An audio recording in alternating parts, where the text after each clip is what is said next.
Combien vous gagnez à peu près par mois? 4 000, 5 000. Tu peux être belle comme tu veux, tu peux être grand, gros, mince. Il faut travailler. Tu peux pas dire ça, non? Autour de 4 000 euros. Oui. 57 ans, entre 2 et 3 000 euros. Around 250,000 euros. Most of it goes to the Belgian government. I am tired of this money goes to the chômagistes. 1000. Salut, c'est Elias, on est de retour à Bruxelles, en Belgique, et on va aller demander aux gens combien ils gagnent. Si t'es curieux de savoir, comme moi, let's go. Quel est votre prénom? Laurie. Je m'appelle Romano. Tanesha.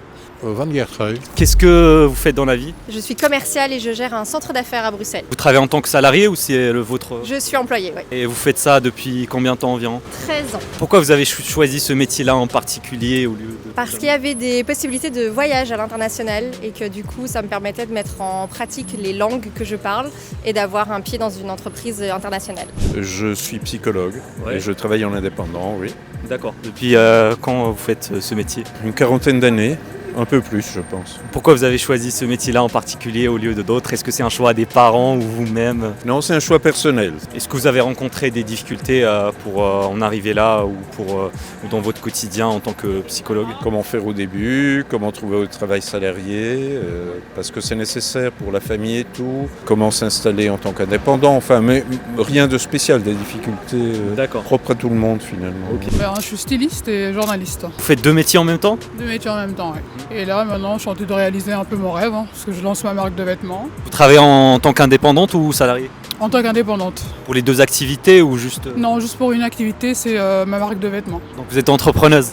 Exactement. Est-ce que vous avez des objectifs pour votre marque? Bien sûr, l'objectif c'est de toucher une clientèle assez haut de gamme, parce que c'est du sur-mesure et c'est, comme vous voyez, j'ai mis un blazer. Je suis toujours en blazer. J'ai beaucoup aimé ça fait au moins 4 ans que j'aime beaucoup les blazers. Donc ce que je fais, c'est que je fais des créations pour hommes et femmes. Blazers, mais c'est tout nouveau. Donc ça fait environ 1 mois que je suis indépendante. Donc je suis en plein lancement et donc voilà. Retraité. Et avant, qu'est-ce que vous avez fait comme travail? Eh bien, je travaille dans l'aviation commerciale. Vous avez fait combien d'études pour avoir ce poste-là?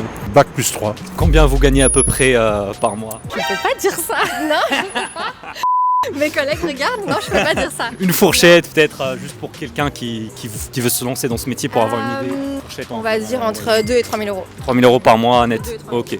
Et est-ce que vous pensez que c'est un salaire suffisant pour vivre ici à Bruxelles? Je vis pas à Bruxelles. Ah, d'accord. Voilà, donc je vis en périphérie, à plus d'1 heure d'ici. Donc c'est vrai que Bruxelles c'est cher, Ouais. mais les beaux postes se trouvent à Bruxelles. Donc Oh, ça dépend en fait. Là c'est tout nouveau, donc j'ai ma clientèle parce qu'auparavant j'étais toujours dans l'univers de luxe retail et hôtelière. Maintenant c'est ma marque à moi. On peut dire un vêtement, un blazer peut coûter entre 800 et 1500 euros. C'est la pièce en fait. Par pièce. Ouais. Ah d'accord. En fait c'est Pour juste... faire une réalisation, on peut dire par mois, là c'est tout nouveau, mais par mois, pour l'instant je suis 4 000, 5 000. Et c'est quoi votre objectif un peu dans... L'objectif c'est d'exploser naturellement. 1 million par mois? L'objectif c'est de devenir millionnaire, mais un jour. Ah ouais, Voilà, j'aime bien. J'aime bien. Inch'Allah. Ouais, le secret c'est de travailler, c'est de prendre l'initiative de laisser tomber le côté salarié aussi. C'est ça qui est un peu difficile. Ouais, c'est vrai. Moi La ça m'a pris transition. vraiment beaucoup de temps. J'ai toujours travaillé depuis que j'ai 16 ans, j'en ai 35 maintenant. C'est maintenant que je me suis dit c'est maintenant ou jamais. Faut oser au bout d'un moment. Il pas faut rester, oser, c'est pas facile, au début c'est naturellement pas facile, mais après il faut oser, au moins si on se cogne, au moins on sait qu'on s'est cogné, on ne regrette rien en fait. Et quelles sont les difficultés que tu rencontres au quotidien pour monter ta marque par exemple? Les difficultés, on va dire en tant que femme entrepreneuse, en tant que femme africaine entrepreneuse, c'est compliqué, mais bon, comme je parle quand même 5 langues, ça m'aide. Et je suis quelqu'un qui a toujours été dans le relationnel, donc ça aide aussi. Mais sinon les difficultés, c'est que les gens des fois ont besoin de voir pour croire. Les gens attendent que tu aies le succès. Et là, il y a tout le monde qui veut t'aider, tout le monde est ouvert. Ouais. Mais quand il y a la galère, c'est plus compliqué à convaincre les gens en fait. Surtout si tu as des gros objectifs, si tu veux devenir millionnaire, des fois il y a des gens qui sont un peu jaloux, qui te tirent vers le bas. Exactement. En plus, moi, c'est à Paris que ma marque de vêtements Jalan, c'est pas en Belgique. J'ai D'accord. vécu en Belgique, mais moi, c'est vraiment Paris. Ça me correspond parce qu'ils sont très ouverts au niveau de la mode. Là-bas encore, c'est particulier aussi. Je connais très bien, mais après, c'est encore un autre monde, quoi. Mais D'accord. voilà, c'est ça, mes difficultés, c'est que les gens ne croient pas directement en toi. Il faut avoir le succès pour avoir, par exemple, des investisseurs. Ouais. C'est toujours un peu plus dur, mais moi, j'abandonne pas, donc voilà. Quelque chose arrondi, comme 2000-2005 net, D'accord. à peu près. Ouais. Et est-ce que vous arrivez à vous en sortir avec Oui, Enfin, oui, aujourd'hui, oui, sans problème. Par exemple, pour les personnes qui sont seules avec des enfants, c'est limite, mais ça va. Hein. Ah, d'accord. Allez, disons qu'on tournait autour de 4 000 euros. Oui. Mais ça a changé entre-temps, c'est ça? Oh, bah oui, je pense, je ne sais pas, je n'ai aucune idée. Au niveau de la retraite, à peu près, il vous reste combien? Alors ça, je ne vais pas vous répondre, parce que j'ai une double retraite. Ah. Si jamais il y a un délégué des... Ah oui. Non, ça je ne réponds pas. Ouais, ça marche, pas de souci. Et est-ce que ça vous suffit pour bien vivre Très bien. malgré l'inflation? Très bien. Pour les jeunes qui nous regardent, qui veulent réussir financièrement leur vie et même professionnellement, qu'est-ce que vous leur donnez comme conseil? Je leur conseille de ne pas arrêter leurs études, je leur conseille d'aller loin. Après, nous, on est une société qui est très ouverte, donc on ne valorise pas forcément les diplômes, mais plutôt l'attitude, donc la persévérance, et puis pouvoir parler des langues, ça ouvre beaucoup de portes. Les diplômes, il y a aussi ceux qui entreprennent, qui créent leur entreprise et tout, donc les diplômes, c'est pas forcément...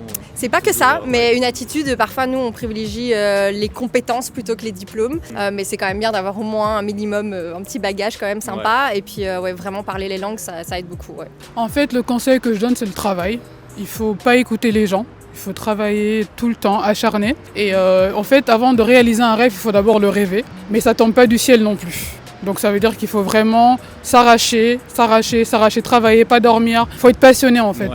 Et là, ça peut marcher. Rien n'est impossible, mais il faut travailler. Tu peux être belle comme tu veux, tu peux être grand, gros, mince. Il faut travailler. C'est ça le secret en fait pour réussir. Il faut croire en soi-même, il faut se donner les moyens. Il faut être au bon endroit, il faut chercher. Moi par exemple, j'essaie d'être dans les bons endroits pour rencontrer du monde. Pour mon relationnel, c'est important en fait de sortir de sa zone de confort en fait. À ton avis, c'est quoi le meilleur moyen de faire son premier million d'euros? C'est de faire connaître ce qu'on fait. Donc c'est d'être entouré avec des gens qui ont déjà réussi et qui t'amènent vers le haut. De vendre quelque chose, allez comment expliquer, le service qu'on donne ou ce qu'on vend, il faut vraiment que ça vienne du cœur en fait. Donc c'est là où ça marchera. Donc, et si tu t'entoures, moi maintenant mon entourage c'est que des gens qui sont dans l'entrepreneuriat. Donc je suis entourée des avocats, j'essaie d'être vraiment, j'ai mes vrais amis et j'ai aussi des amis entrepreneurs avec qui je m'entoure vraiment parce qu'on se comprend mieux et voilà. Ouais. Donc c'est un peu ça. Oui, évidemment, le mieux, c'est de faire ce qu'on aime. Parce que si on fait ce qu'on aime, on peut supporter beaucoup d'inconvénients, de difficultés, etc. Mais malheureusement, parfois, il y a certaines situations très difficiles où certains métiers qu'on aime vraiment, je pense aux artistes par exemple, sont... Question d'argent, ça devient vraiment terriblement compliqué. Mais sinon, faire ce qu'on aime aide vraiment beaucoup, hein, ça permet de durer. Avoir beaucoup de courage et quand vous gagnez 1 000 euros, vous en mettez 10 de côté et vous serez toujours gagnant. Voilà, toujours épargné. Toujours épargné, oui. On ne sait pas ce que demain sera fait, c'est exact. Alors le monsieur a dit qu'il faut économiser la plupart de son argent. Moi, je ne suis pas complètement d'accord avec ça. C'est vrai que c'est important d'avoir une épargne de sécurité en cas de pépin. Par contre, moi, je préfère investir une grosse partie de mon argent. Parce que c'est vraiment un levier qui peut travailler pour nous. Investir en soi-même, ses connaissances, dans l'immobilier, la bourse, plusieurs actifs qui vont nous faire démultiplier notre argent. What is your name? My name is Mesut. What do you do for a living? I'm retired. I was aerospace engineer. What are you doing here in Belgium? Well, I worked here for 20 years and I retired. I wanted to stay in this country. I worked as an aerospace engineer since 1977 and June 21 I retired. Just to motivate young people watching us, how much money did you make, the most money in 1 year? Well, of course, when you start your work, you make a very small salary. It was like around $26,000 Yes. in 1977. But when I retired, my last salary was yearly around 250,000 euro. But most of it goes to the Belgian government. And in return, we don't get the service, I tell you.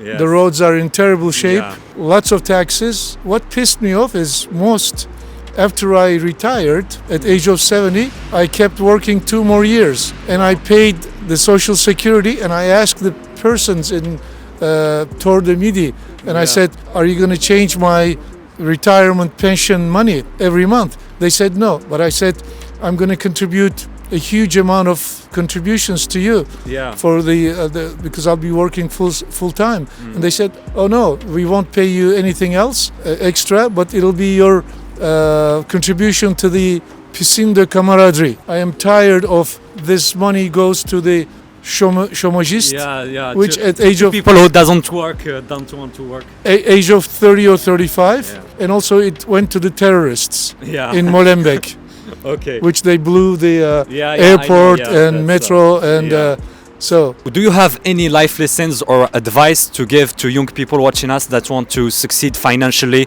or in their job?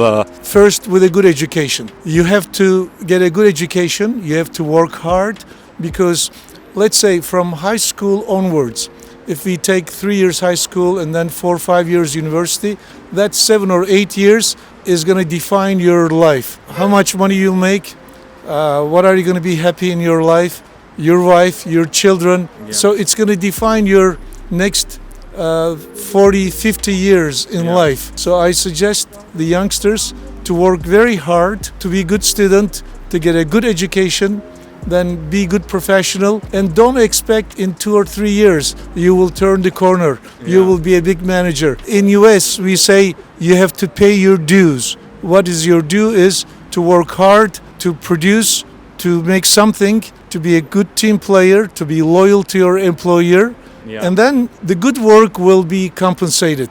I guarantee you that. Alors, quel est votre prénom? Olga, My name is Mustafa. Vous faites quoi dans la vie? nettoyage de service. Vous faites ce métier depuis combien de temps? Plus de 20 ans. What do you do for a living as a job? I sell cars in Germany. How long have you been doing this job? About 5 years. So did you made studies for this job or just? No, I make that with my father. So it is your own business or business? It's my own Okay, business. Ben, je travaille pas très loin d'ici au service juridique d'un grand syndicat. Avant ça, j'ai travaillé 31 ans dans une entreprise d'assurance. Vous gagnez combien à peu près en termes de salaire? 1000. Et est-ce que ça vous suffit pour vivre normalement? Pour moi, c'est plus important pour faire mes hobbies. Ah. Alors ça me donne de l'énergie pour vivre, mais pas l'argent vraiment. What's the biggest amount of money you made in 1 year? 50,000 euros. Oh, ben, ça c'est un peu indiscret quand même. Hein. Donc, Juste une fourchette pour les gens. Donc 57 ans, ben, entre 2 et 3 000 euros brut. Est-ce que vous pensez que c'est suffisant pour vivre ici? Ben, c'est jamais suffisant. Hein. C'est jamais suffisant. Ben, j'ai mon mari qui travaille heureusement. Mon appartement est payé, mais sans ça c'est vrai que si on avait un peu plus, ce serait mieux. Ça c'est sûr. Hein. Do you have any advice for people watching us that want to make it in life to succeed? It's come and the people what he want to do in his life. He must to ask and learn. Eh bien, allez plus loin possible dans vos études en tout cas. Ne faites pas comme moi, n'arrêtez pas à 18-20 ans. Continuez vos études, ayez des diplômes, le plus de connaissances possible et vous trouverez un job sans problème. Et apprenez les langues aussi. À Bruxelles, c'est le plus important. Même ne fût-ce que le français, le néerlandais ou l'anglais.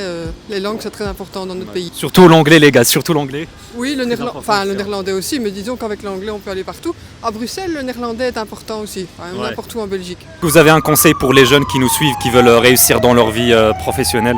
Pour faire tout ce qui leur donne de l'énergie, ça nous aide d'avancer. Alors moi je suis entrepreneur depuis 4 ans maintenant et si tu es curieux de savoir comment j'ai fait pour monter mon entreprise et devenir libre financièrement, eh bien tu trouveras dans le premier lien en description une formation totalement gratuite qui t'explique toutes les étapes de A à Z si tu veux toi aussi monter ton business en ligne. Donc si tu es vraiment déterminé, on se retrouve dans le premier lien en description.